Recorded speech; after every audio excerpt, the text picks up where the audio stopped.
Salut tout le monde, alors j'espère que tout va bien pour tout le monde. Donc on se retrouve pour un tout nouveau podcast. Nouveau podcast, nouvelle formule, donc score final. Nous allons aborder trois thèmes dans ce score final. Alors bien sûr, hein, exactement pareil que les vidéos, n'hésitez pas à laisser vos commentaires et à dire vous ce que vous pensez de ce que moi je dis. Alors le premier thème, on va revenir sur le PSG, sa situation actuelle.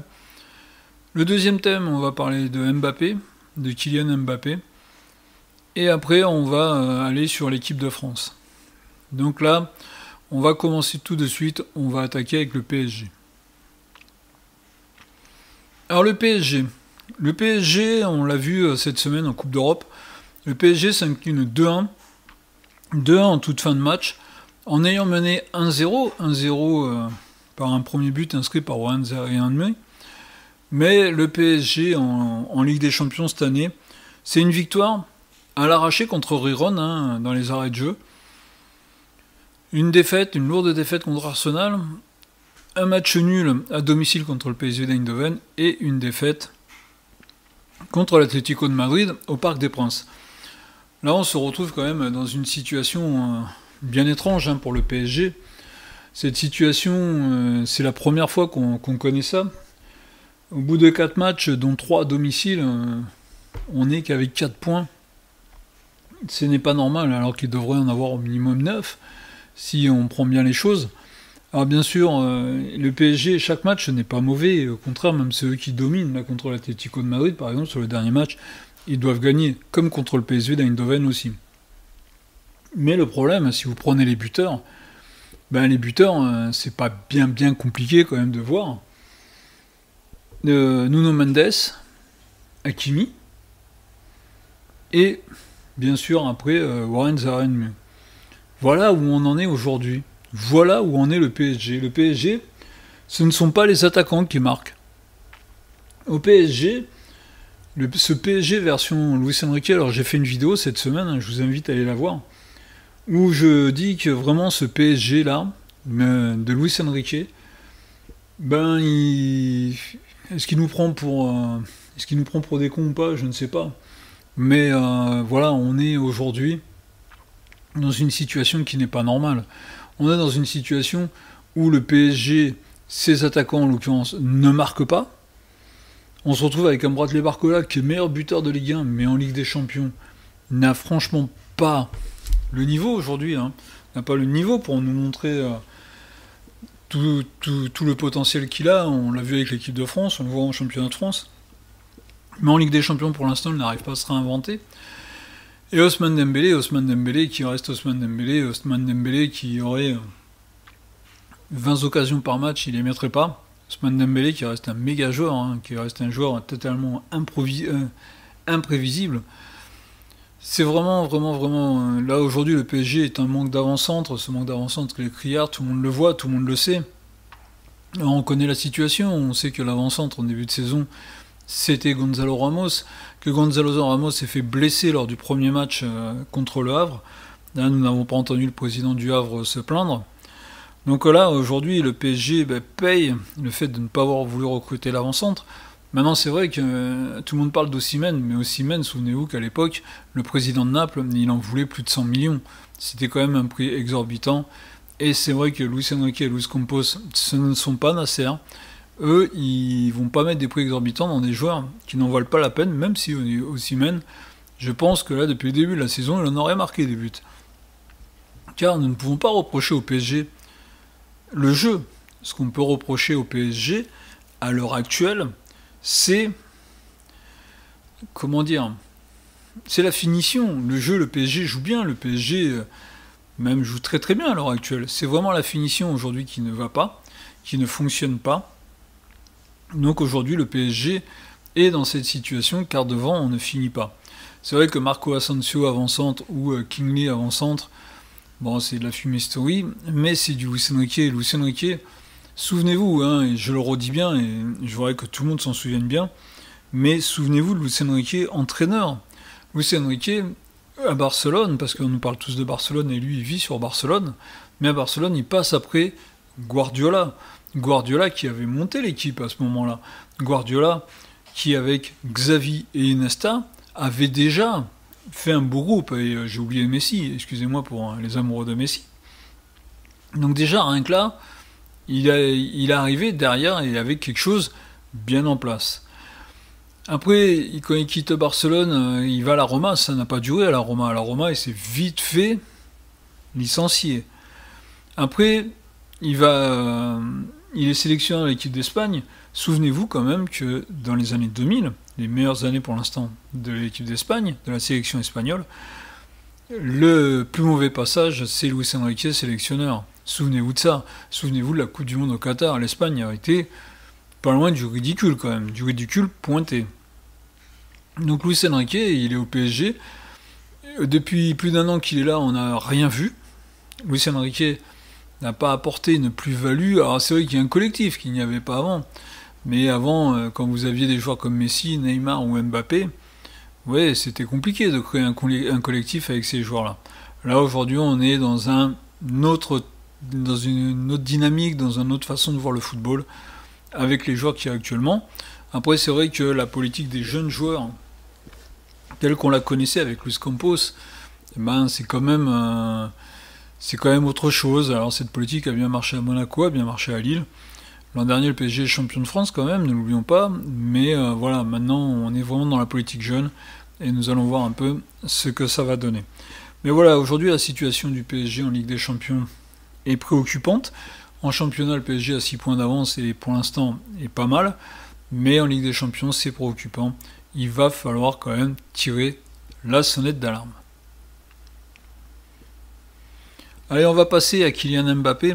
Alors Kylian Mbappé, pour ceux qui me suivent, ceux qui me connaissent, vous le savez, je ne suis pas fan de Kylian Mbappé. Je suis vraiment un des rares qui le dit depuis le départ. Depuis le départ, je le dis, Kylian Mbappé, pour moi, il a un profil qui n'est pas le profil du joueur que tout le monde annonce. C'est clair et net. Kylian Mbappé est un bon joueur. Kylian Mbappé, je n'ai rien contre ça. C'est un bon joueur. Mais c'est un bon joueur qui, par son passement de jambes et sa vitesse. Alors c'est vrai, quand il est arrivé à Monaco, personne ne le connaissait, ça a surpris tout le monde. Quand il est arrivé en équipe de France, et surtout à la Coupe du Monde 2018, c'est pareil, sa vitesse, et il n'était pas connu. On parle tous de son immense chevauchée contre l'Argentine, qui en fait aujourd'hui le joueur qu'il est. Mais si c'est une équipe européenne qui connaît Kylian Mbappé, on peut le dire tout de suite, il se fait arrêter au milieu de terrain et on n'en parle plus et il n'y a pas ça. Là, il est contre une équipe d'Amérique du Sud qui ne connaît peut-être pas trop Kylian Mbappé et ils se sont retrouvés face à cette situation où il a traversé 70 mètres du terrain et qu'il est allé concéder un penalty. Kylian Mbappé, au début, quand il était à Monaco, quand il est arrivé au PSG, il avait la fraîcheur de sa jeunesse, c'est vrai, c'était bien. Et au fur et à mesure, plus ça avançait, plus on se souvient de ses déclarations nulles, qui ne servaient à rien, lors d'un trophée UNFP où il dit maintenant je peux avoir plus de responsabilités, et néni, et nana. Voilà, il y a Kylian Mbappé, après il s'est un peu détourné. Et c'est vrai que sur les 3 dernières années, on se souvient d'un Kylian Mbappé qui, en vraiment fin de mercato, il demande à quitter le PSG pour justement rejoindre le Real de Madrid. Alors c'est vrai que le Real à ce moment-là faisait une belle offre. À ce moment-là, le Real donc donnait de l'argent. À ce moment-là, Mbappé était quand même mieux que ce qu'il était aujourd'hui. Mais on était surtout en fin de mercato. En fin de mercato, ça ne laissait pas la possibilité au PSG de se retourner. Et là, déjà à ce moment-là, Mbappé nous a montré que c'était un traître. Soyons clairs, il nous a montré que c'était un traître à ce moment-là, car il était prêt à quitter le PSG, et le PSG ne pouvait plus se retourner pour le remplacer, malgré l'argent qu'ils allaient récupérer. Après, il a prolongé au PSG, on se souvient de tout ce qui a été fait, toute la fiesta, alors du mensonge bien sûr du PSG et de son président, surtout, j'aime pas trop quand on dit le PSG, parce que c'est bien souvent son président qui ment. Donc c'est Nasser El Khelaifi, et son mensonge, et son salaire dépassant tout le bon entendement. Et à partir de ce moment-là, on se rend compte de quoi? C'est que Kylian Mbappé n'est plus un footballeur. Kylian Mbappé, ça fait 3 ans qu'il est plus un footballeur. Tout le monde dit qu'il aurait dû quitter le PSG il y a 2 ans, et c'est déjà l'année d'avant, il aurait dû le quitter. Il aurait dû quitter. Et le PSG a fait une erreur, c'est de ne pas l'avoir laissé partir au moment où il y avait une offre sur la table. Mais c'est vrai qu'il a été vraiment trop tard. Après, Kylian Mbappé, moi, je reste et je le redis, Mbappé, je ne l'aime pas. Et en France, on a son porte-parole officiel qui est Daniel Riolo. Daniel Riolo est le porte-parole officiel de Kylian Mbappé. Daniel Riolo qui est manipulé par l'entourage de Kylian Mbappé, bien sûr. Hein. Quand l'entourage d'Mbappé va lâcher les petites infos que Neymar arrive bourré à l'entraînement, que Verratti est toujours bourré, bon, ça, je peux vous dire, moi, que c'est l'entourage d'Mbappé qui est allé balancer les infos à Daniel Riolo pour avoir été du monde de la nuit et de la sécurité à Paris, pour avoir croisé assez souvent Marco Verratti, j'ai pas à souvenir de l'avoir vu bourré. Mais bon, ça a été tellement facile et Riolo crie tellement fort dans son micro qu'il a permis et il a surtout cassé les joueurs qui étaient au PSG, qui volaient la vedette à monsieur Kylian Mbappé. C'est son entourage et surtout sa mère qui est vraiment un poison, terrible. Et donc on arrive avec un Kylian Mbappé aujourd'hui où le football pour lui est un peu au second plan, on va dire. Donc aujourd'hui on se retrouve avec un Kylian Mbappé qui a signé au Real de Madrid, qui nous l'a dit, qu'il était content de partir au Real de Madrid, qu'il a bien embrassé le blason du Real de Madrid lors de la présentation. Il n'y a pas de souci, il est content. Bon, il a fait du cinéma à Paris pendant 7 ans. On a compris qui il était, on sait tous ce qu'il est. On sait tous parisien, vrai parisien, qui est Kylian Mbappé. Et aujourd'hui, pour moi, l'image d'un traître, c'est Kylian Mbappé, il n'y a pas de souci. En équipe de France, on l'a vu descendre aussi, on a vu sa dégringolade. On a vu qu'il a beaucoup moins d'importance. Au PSG, les Qataris l'ont laissé faire ce qu'il a voulu, donc bon. Et en équipe de France, c'est là où il y a des bonhommes, où un Mac Magnan est un bonhomme, où un Kingsley Coman est un bonhomme. On s'aperçoit quand même qu'en équipe de France, il commence à gonfler très très sérieusement les gens qui sont présents et les gens autour de l'équipe de France par son comportement. Allez voir des vidéos de Romain Molina qui lui vous paraît qui est plus dans la vérité qu'un Daniel Riolo, où je continue à le dire, qui est un porte-parole de la famille Mbappé. Il n'est surtout pas là pour dire du mal d'Mbappé. Mais aujourd'hui au Real de Madrid, en signant au Real de Madrid, sur la volonté seule et unique de son président Florentino Pérez de signer Kylian Mbappé, c'était vraiment la seule chose. Ça a été de signer Kylian Mbappé. On s'aperçoit de quoi? C'est que aujourd'hui, Kylian Mbappé est à Madrid. Kylian Mbappé est en difficulté. Je ne dis pas que ça ne va pas, il est en difficulté. Donc là, on le voit cet après-midi. Bon, il jouait face à un très mal classé Osasuna et ils se sont imposés par 4-0. 4-0, on le voit, Madrid, ils ont dominé tout le match, mais c'est un triplé de Vinicius et un but de Bellingham. Bon, il a une bonne note, si je prends Mbappé, bon, là, ils lui mettent 7 sur 9. C'est une bonne note, on retrouve un peu un style de jeu pour le Real de Madrid, un style de jeu où il devrait peut-être aller un peu mieux. Mais voilà, Mbappé aujourd'hui, il est dans le dur, mais bon, il va reprendre du poil de la bête, ce n'est pas un souci. Mais surtout, on arrive maintenant au cas de Kylian Mbappé, où à Madrid, il n'est pas content d'être avant-centre, il se plaint d'être avant-centre. Mais pourtant, sur le côté gauche, il y a un joueur, pour l'instant, il est meilleur que lui, ce joueur. C'est Vinicius, il est meilleur que lui, il n'y a pas photo. Il n'y a pas photo, Vinicius, techniquement, il est plus fort que Mbappé. Et il a tout ce qu'a Mbappé, avec des choses en plus. La technique, Mbappé n'a pas la technique. Mbappé, ceux qui viennent me dire que techniquement, il est fort, ce n'est pas vrai. Ça ne fait que 7 ans, moi, que je le dis. Depuis qu'il est au PSG, je suis supporter du PSG, et depuis qu'il est au PSG, je le dis, Mbappé n'a pas de technique. Je suis désolé, mais c'est comme ça. Je suis désolé de vous dire ça. Donc aujourd'hui, au Real de Madrid, ils s'aperçoivent qui est Kylian Mbappé, ils s'aperçoivent le personnage qu'il est, l'entourage qu'il est, Alors aujourd'hui, on entend des choses, hein, comme quoi Mbappé vivrait vraiment dans un monde bien à lui, avec sa maman, où tout le monde lui en veut, tout le monde est méchant. Je pense que la situation, toutes les situations, c'est lui qui les a créées.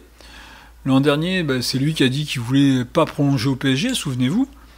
Alors vous avez tous les consultants anti-PSG, donc ça veut dire 99% des consultants ou des journalistes français sont venus nous dire que c'était la faute du PSG si Mbappé n'était pas bien. Mbappé, il fait une bonne première partie de saison. Pour la deuxième partie, quand il annonce son départ, c'est lui qui l'a voulu, ça encore, hein, c'est pas le PSG. On arrive à l'Euro, il a été mauvais à l'Euro. On a dit encore que c'était la faute du PSG. Là aujourd'hui il est pas bon au Real de Madrid, on dit encore que c'est la faute du PSG, hein, que c'est à cause du PSG tout ça. Mais bon voilà, aujourd'hui je pense que Kylian Mbappé, la situation dans laquelle il est, c'est sa faute à lui. J'espère pour lui qu'il va réussir à relever la tête et que ça va repartir de l'avant, car on sait que quand lui il est bien, l'équipe de France est bien. Donc on va lui souhaiter de repartir de l'avant, car il mérite quand même d'être un bon joueur. Maintenant, être ballon d'or, je n'en suis pas sûr, mais être un bon joueur quand même. Malgré tout, et je continue à le dire, à le redire, que France Football a changé les règles du ballon d'or pour qu'Mbappé puisse remporter le ballon d'or. Voilà ce qu'on pouvait dire aujourd'hui sur Kylian Mbappé. L'équipe de France, alors la sélection de l'équipe de France est tombée. La sélection de l'équipe de France où Didier Deschamps nous dit qu'il y a une grosse surprise dans sa sélection, c'est l'absence de son capitaine Kylian Mbappé. Kylian Mbappé est absent de la sélection. Alors, Didier Deschamps nous l'a dit en conférence. RMC Sport, par Jean-Michel Larquet, par Jérôme Roten ou Daniel Riolo, nous disent que c'est une punition, que Didier Deschamps a infligé une punition à Kylian Mbappé en ne le prenant pas. Et dans le même temps, on apprend par l'intermédiaire de Romain Molina que c'est Kylian Mbappé qui ne veut plus venir en équipe de France. À l'heure actuelle, il ne veut plus venir en équipe de France. Voilà où on en est. Je pense que l'équipe de France n'avait pas besoin de tous ces problèmes. Mais avec Kylian Mbappé, on sait que partout où il passe, il y a des problèmes. Donc voilà où on en est aujourd'hui. Mais aujourd'hui, on va parler surtout de l'équipe de France. L'équipe de France, il y a le retour de Rabiot. En lieu et place, on va dire, de l'absence de Tchouameni. On a le retour de Kanté aussi. Je trouve que voilà, d'être retourné chercher Kanté, c'est un peu surprenant et un peu bizarre. Mais bon, c'est Deschamps et ses choix stupides. Mais aujourd'hui, on va surtout dire et être satisfait car il a pris Lucas Chevalier. Enfin, il ouvre la porte à quelqu'un de nouveau dans ce groupe. Car c'est un groupe, on le sait, avec Deschamps qui est assez fermé.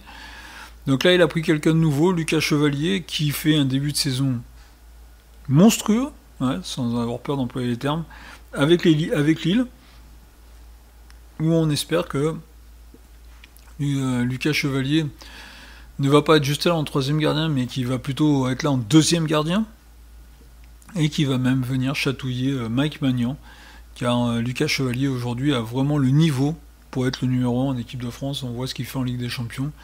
Ça veut dire qu'il peut venir en équipe de France sans aucun souci. Voilà, on va souhaiter bonne chance à l'équipe de France. L'équipe de France, donc là, qui va jouer contre Israël. On espère que on va parler que de football par rapport à ce match et pas parler d'autre chose. Parlons que football. C'est ce qui nous intéresse, c'est le football. Je vais conclure là. Les matchs de Ligue 2 viennent de se terminer. Et nouvelle contre-performance du Paris FC. Ça fait 3 matchs là, le Paris FC, où ils font match nul. Là, ils viennent de faire 0-0, ils n'ont même pas marqué. Ça fait 2 matchs à l'extérieur où ils ne marquent pas. Le PFC là vient de perdre des points. Là, ils viennent de perdre des points. On pouvait dire la semaine dernière qu'ils en avaient repris. Là, ils viennent de perdre des points contre Lorient, qui s'est imposé 3-1 dans le même temps contre Guingamp. Donc le PFC, attention. Le PFC, on parlait d'une dynamique, là ça fait 3 matchs, 3 contre-performances. Donc attention au PFC, il va falloir relancer la machine. Et donc le Real de Madrid s'est imposé 4-0 contre Sasuna, avec un triplé de Vinicius et un but de Bellingham. Voilà tout ce qu'on pouvait dire sur aujourd'hui l'actualité footballistique. Je vais vous saluer tous, vous dire salut la team, et à la prochaine.